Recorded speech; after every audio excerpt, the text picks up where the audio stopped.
네, 이번 동영상에서는 사순 제4주일 둘째 독서 에베소서 5장 8절부터 14절까지에 대한 해설의 말씀을 드리고자 합니다. 에페소라고 하면은 우선 떠오르는 것이 그 사도 요한과의 그 연관성이죠. 예, 사도 요한이 자신의 생애의 그 마지막 부분에 그 에베소에서 제자들과 함께 공동체를 이루며 살았다고 그 전해집니다. 마지막 이제 99세에 그 하늘나라로 가는 그런 그 이야기들 한 번쯤 들어보셨을 것이라 생각합니다.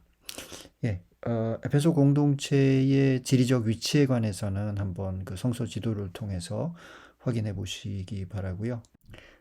예, 특별히 성서 지도 중에서도 그 바오로의 선교 여행 예, 이런 그 경로를 그린 지도들이 있는데 거기서 그 에페소가 바오로의 선교 여행에서 어디에 위치하고 있는지 확인해 보시기 바랍니다. 예, 신약 성경의 정경의 관점에서 보면 에페소서는 바오로 서간에 속하지만 그 오늘날의 신약 성경 연구가들은 차명서간 따라서 바오로가 직접 작성했다기보다는 바오로의 신학을 따르던 그 어떤 사람이 그 이것을 바오로의 이름으로 작성한 것이 아니냐라고 생각합니다. 재밌는 것은 그 안에 있는 어떤 문학적인 의존 관계인데요. 그 바오로의 친서로 보이는 필레몬서라는 짧은 서간이 있지요. 그 필레몬서의 내용을 콜로새서는 알고 있는 것 같은데, 하지만 그 콜로새서의 그 문체나 신학으로 봤을 때 콜로새서는 차명서간인 것 같다라고 그 바오로 연구가들은 생각을 하고요. 그리고 에페소서는 콜로새서를 알고 있었던 것 같다.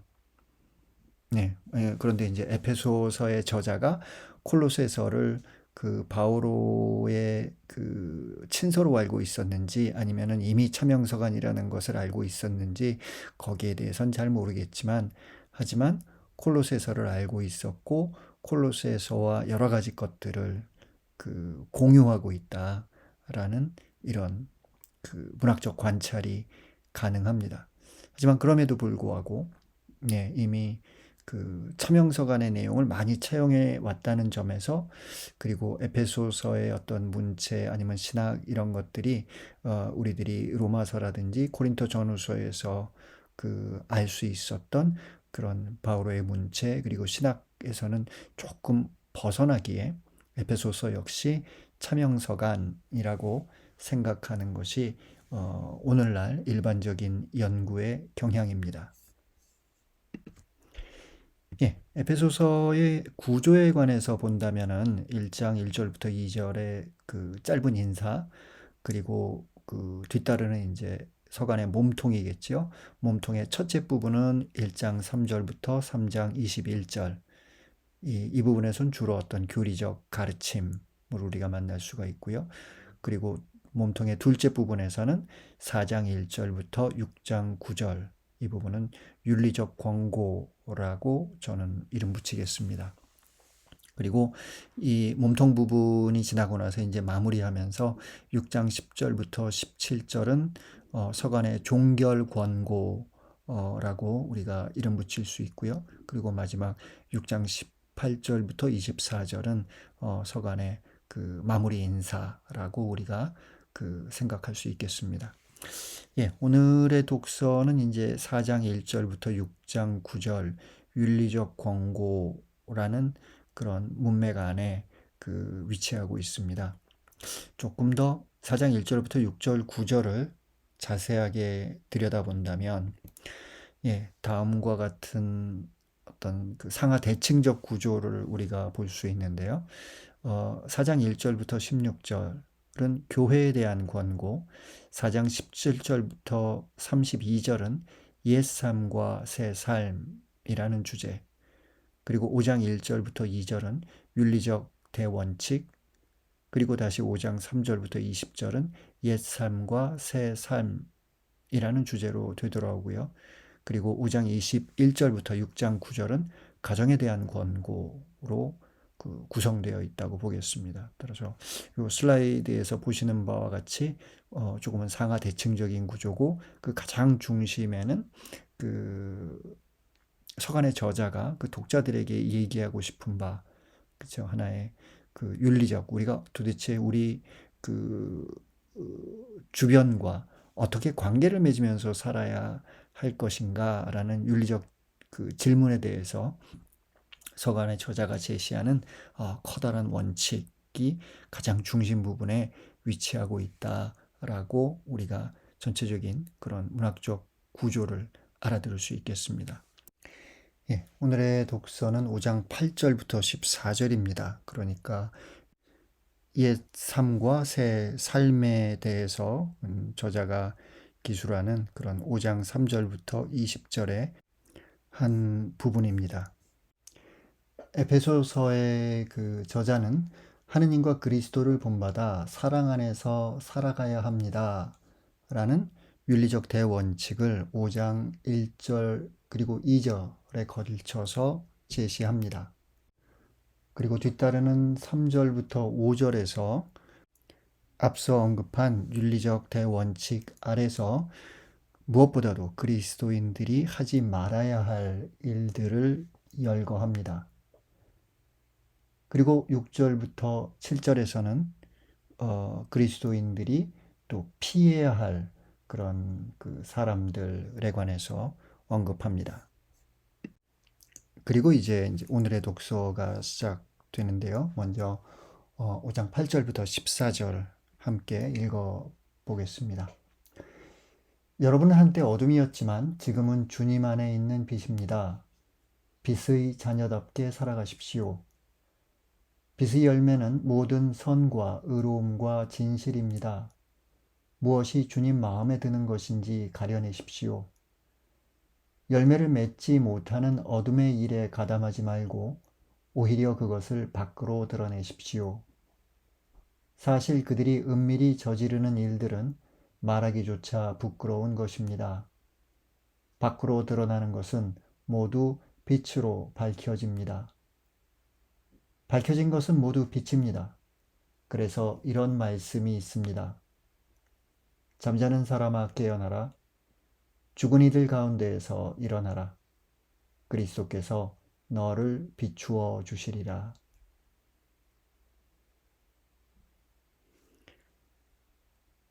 예, 먼저 8절을 우리가 본다면요. 여기서는 먼저 어둠과 빛이라는 표상을 통해 세례 전과 세례 후의 삶을 대조합니다. 구약 창세기 1장과 여러 시문학들 안에서, 그리고 신약의 그 가톨릭 서간이라고 우리가 부르는 그 야고보서 1장, 베드로 1서 2장, 요한 1서 1장, 그리고 우리들이 잘 알고 있는 요한복음서 1장, 요한복음서 서두에 나오는 그 찬가지요. 거기에서도 빛과 어둠의 그 대립과 갈등의 그 묘사가 있다는 것을 우리들이 알고 있습니다.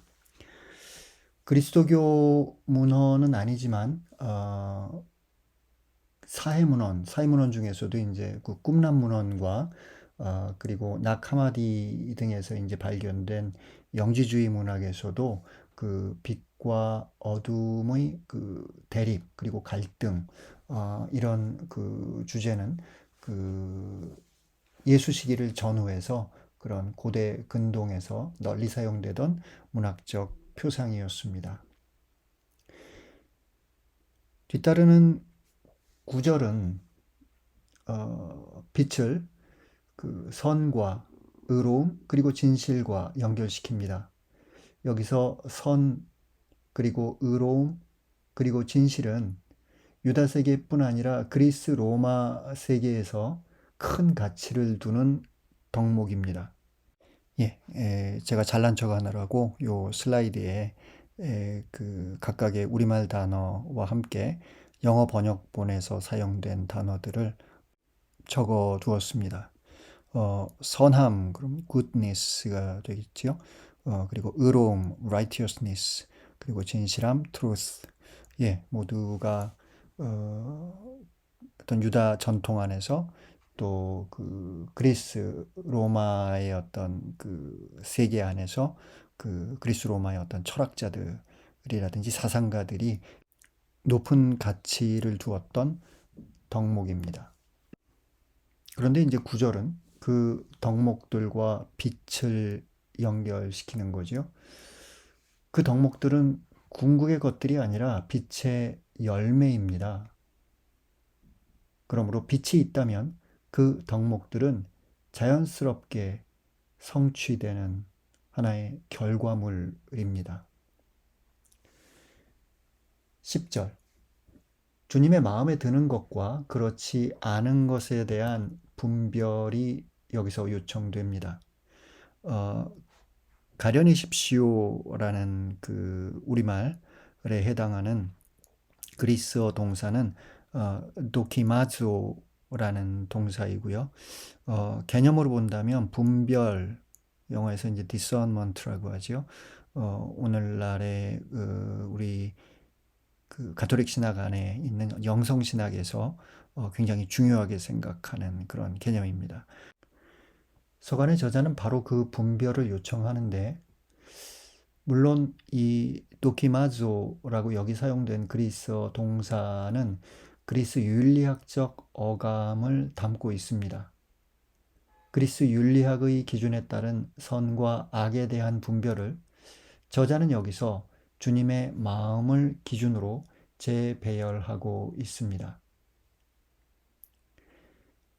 뒤따르는 11절부터 13절에서 주님 마음에 들지 않는 것들은 어둠에 속한다고 저자는 말합니다.